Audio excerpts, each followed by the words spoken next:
They're coming home. They're all coming home. And we want them to come home. They have to come home. We're going to treat them really well. If you're building in the United States of America, there's no charge. President Trump promised that tariffs would bring production back to American soil.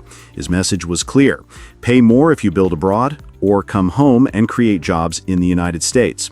But as his new tariffs began reshaping the industry in 2025, the outcome was not what he imagined.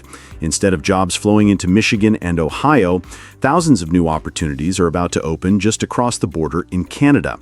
And the best example of this reversal comes from one of America's most iconic vehicles, the Ford Super Duty. Ford Motor Company announcing it will begin assembling F-Series pickup trucks at its Oakville plant starting in 2026. The $2.3 billion investment in Oakville will bring 1,800 jobs to the Oakville Assembly Complex. Ford says the move will add capacity of up to 100,000 additional units. Back in January 2024, before Trump's new tariffs were even on the table, Ford quietly made a historic decision.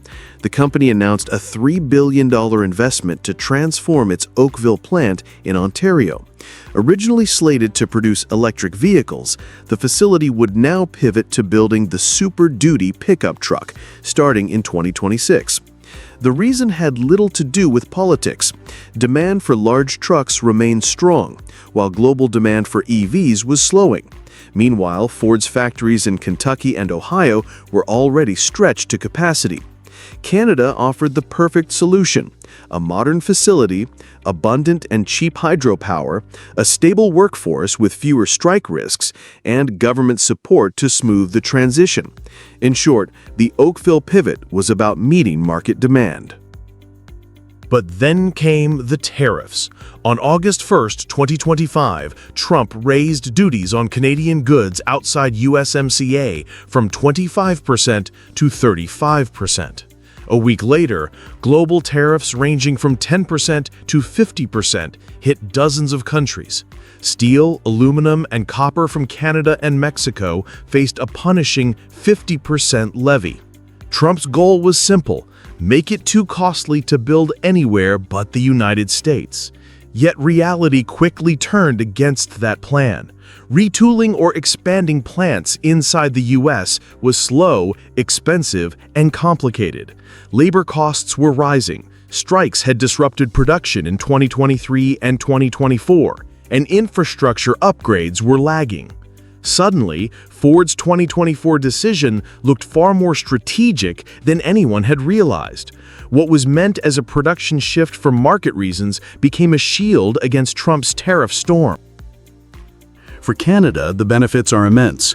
Beginning in 2026, Oakville will roll out tens of thousands of Super Duty trucks every year, supported by 1,800 direct jobs and thousands more in supply chains. The investment marks a fresh wave of industrial activity in Canada, while auto workers in Detroit, Toledo, and Cleveland face layoffs and uncertainty as rising costs squeeze U.S. plants. The irony is striking. Ford's market-driven decision from 2024 now falls into a tariff environment that makes Canada more attractive, turning the country into a quiet winner in North America's auto realignment.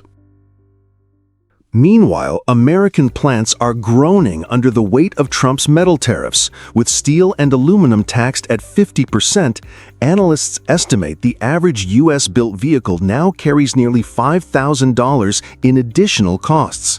For the Detroit 3 automakers, the losses could run into tens of billions of dollars in 2025 alone. Consumers feel the squeeze directly as showroom prices climbed by thousands of dollars. While Canada can leverage cleaner energy and steady supply chains, American factories are forced to grapple with higher raw material costs and reduced competitiveness.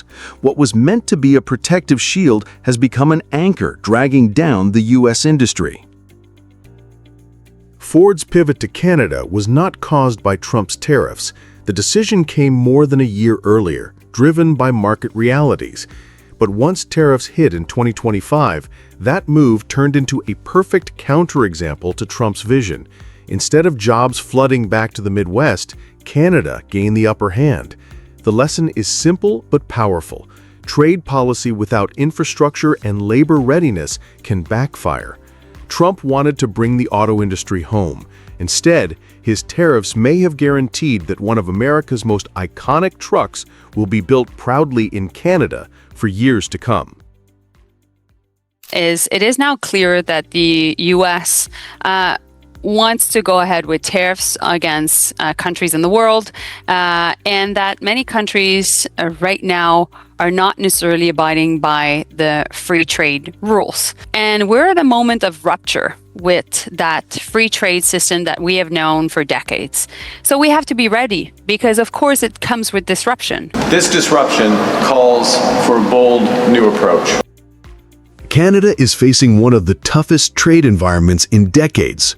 New U.S. tariffs have shaken supply chains and left thousands of workers anxious about their future. But instead of bowing to pressure, Prime Minister Mark Carney has stepped forward with a bold plan. In Toronto and Ottawa, he unveiled a sweeping set of measures that he described as nothing short of a new approach to protecting Canada's economy. The message is clear. This is not about waiting for relief from Washington. This is about building a shield strong enough to withstand the storm and give Canadians the tools to stand tall. At the heart of this new approach is a collection of policies aimed at workers, businesses, and critical industries.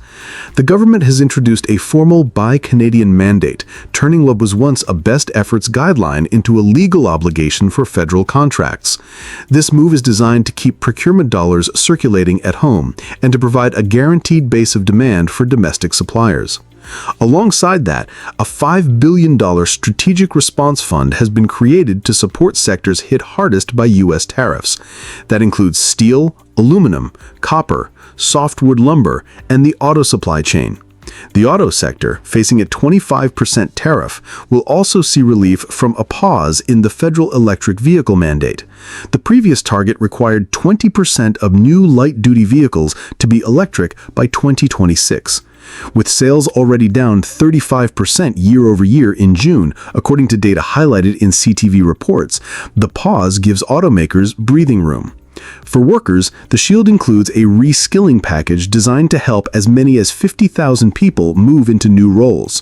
Training will be paired with job-matching support, recognizing that tariffs have disrupted not only exports, but also domestic hiring. And for farmers, particularly canola growers facing crippling Chinese tariffs, Canada is committing $370 million in incentives to turn crops into biofuels for the Canadian market. Each of these measures is a piece of armor intended to protect livelihoods while reshaping the economy for long-term resilience. Well, look, the scale and cost of what Trump is doing becomes more apparent with each new announcement. It's billions and billions and billions in supports and restructuring, and thousands and thousands and thousands of Canadians losing their jobs. So today, it's the building blocks for a support program for which to launch this wide-scale industrial restructuring. U.S. tariffs are hitting sensitive sectors from autos and metals to lumber and farming. Small manufacturers face higher import costs after duty-free exemptions were removed, while canola growers are squeezed by Chinese duties. Instead of freezing in place, Canada is using this pressure to reset. Pausing the EV mandate gives the auto sector breathing room. Reskilling funds help workers adapt. And trade diversification toward Europe and Asia signals that Canada refuses to be cornered by a single market. This is what makes the shield vital. It is not built on the hope that tariffs vanish, but on strengthening Canada's base so the economy can endure whatever comes next. Taken together, the new package is less about immediate relief and more about endurance. By strengthening procurement rules, investing in workers, and cushioning key industries, Canada is building a shield that could withstand years of turbulence. Unlike a dramatic counterpunch, this shield works quietly, reinforcing the economy from the inside out. Trump's tariffs are designed to force allies into concessions, yet Canada's strategy may turn the pressure back on Washington. U.S. businesses and consumers are already shouldering higher costs, and as Canada diversifies its markets, the leverage of American tariffs weakens. The outcome is still uncertain, but the trajectory is clear. Canada is not folding under pressure. It is building resilience that could outlast both this wave of tariffs and the political cycle that produced them. In the face of disruption, Canada's shield is more than protection. It is a declaration that the country will chart its own course, even in the shadow of its largest trading partner. Energy prices are climbing more than twice as fast as inflation as the impacts of Trump administration policies begin to take effect. Across the United States, energy prices are climbing at a pace households cannot ignore. The Consumer Price Index rose by 2.7% over the past 12 months, but energy bills jumped more than 5.5%. Nearly 60 utility companies are preparing to raise rates in 2025, adding more than $38 billion for electricity customers and another $3.5 billion for natural gas users. Demand for power is surging faster than at any point in decades. We have never seen a demand for energy at this level for decades. And a lot of that is driven by data centers, artificial intelligence, electric cars, the way we're electrifying our lives. We're requiring more power now than we ever have for decades. Data centers for artificial intelligence, the spread of electric vehicles, and the electrification of daily life are putting immense pressure on an aging grid. At the very moment when President Donald Trump is calling for manufacturing to return to American soil, the foundation of that vision, cheap and reliable energy, is under strain. Recently, Trump held a call with Canadian Prime Minister Mark Carney. Ottawa described it as a wide-ranging conversation on trade and economic priorities. The call raises a larger question. If America wants to bring production back home, and if energy is the missing piece, was Trump reaching out to Canada because he knows that Carney holds much of what he needs? Trump has built his second term around tariffs as a lever to force companies back to U.S. soil. This month, he announced a 100% tariff on imported semiconductors, with exemptions only for firms that commit to manufacturing inside the United States. The goal is clear. By raising the cost of imports, Washington hopes to push supply chains to relocate. This strategy does not stop with technology. Tariffs on steel and aluminum remain at 50%. Imports of transformers and electrical equipment essential for the grid are also caught. The administration wants to tilt the playing field toward domestic production, but the unintended consequence is rising costs for the very infrastructure needed to power Trump's vision. Coal plants are being kept open longer, and proposals for new gas plants have been revived. Yet building a plant takes years, and turbine costs have tripled. Coal is still more expensive than natural gas or renewables. Regulators warn that extending the life of coal plants will add costs that utilities pass on to customers. The paradox is clear. Tariffs may bring factories back, but they also risk driving energy bills higher. My government fully recognizes that to build Canada into an energy superpower will make Canada the global supplier of choice for critical metals and minerals, diversifying our trading partners and increasing our strategic leverage with the United States. While the United States struggles with higher costs, Canada holds almost everything Trump needs to realize his ambition. Prime Minister Mark Carney has outlined a plan to build Canada into an energy superpower.